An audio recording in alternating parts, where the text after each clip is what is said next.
So how do scrappy street dogs, plain dressing farmers, and like glass-walled luxury cruise ships all somehow connect over a reggae rhythm? Yeah, it sounds like a totally random mix. It really does. But they actually come together to completely redefine what modern success looks like for you. Today we're doing a deep dive into an ethnographic analysis of a track called Belize Mainland. Right, by the artist Dustin, performing as Wasabi Vertigo. Exactly. And our mission here is to figure out what these lyrics can teach you about maintaining real, gritty authenticity in a world that, just feels increasingly artificial.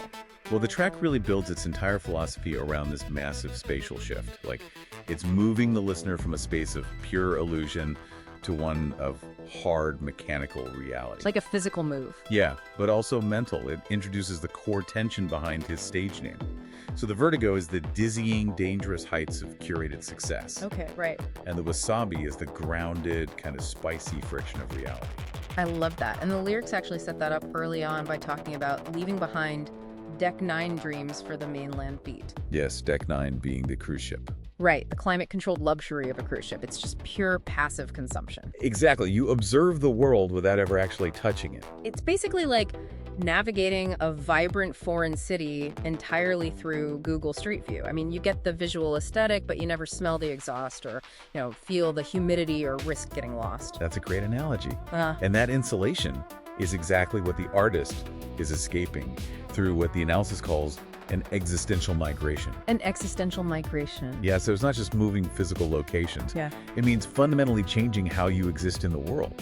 He's actively rejecting that romanticized, reckless bravado you usually hear in modern music. So he's trading the passive piano bars for dusty streets. And rumbling pickup trucks, yeah. He wants to be anchored in grounded common sense. Which totally explains who actually thrives down in the dirt. Because you cannot survive the mainland with a cruise ship mentality. No, definitely not. You have to be what the track calls a potlucker. Like, the song points out these scrappy street dogs outlasting pampered pets. Which represents that Japanese aesthetic of wabi-sabi, finding beauty in imperfect, scarred resilience. Wait, so how does the street dog fit into that? Well, a potlucker dog has this internal engine of survival.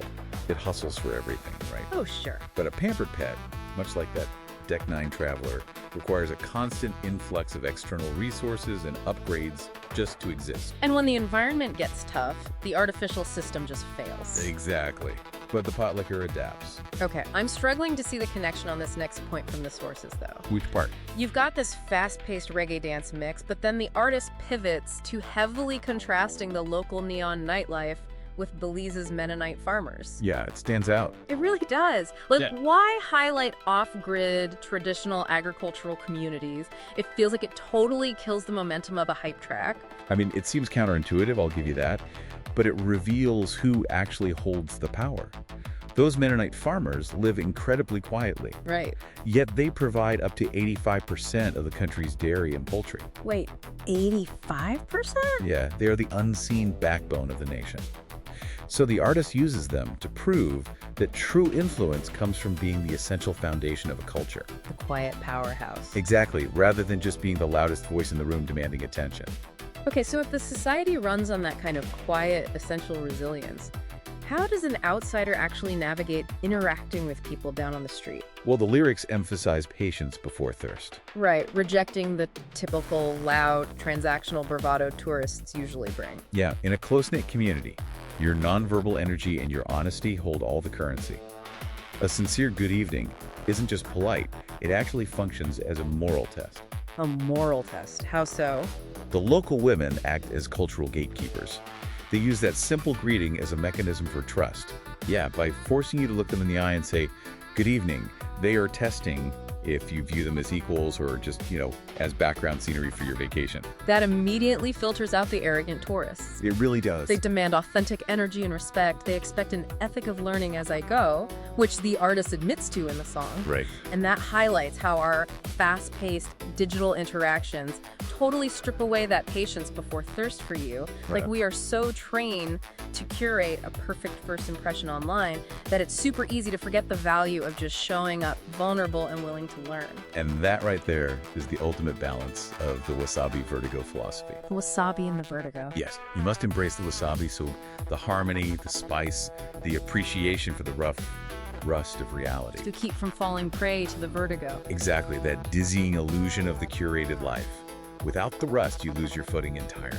That is fascinating. And the song actually constantly references the ancient barrier reef just offshore, quietly and patiently grounding the mainland in a slow reality. So it leaves you with this thought. If our modern lives keep pushing us further onto that disconnected, digital Deck 9 cruise ship, will we eventually lose the ability to survive the friction of the real world entirely? That is the big question. Or are we just becoming the pampered pets, completely forgetting how to be the scrappy pot licker dogs who actually know how to survive the street?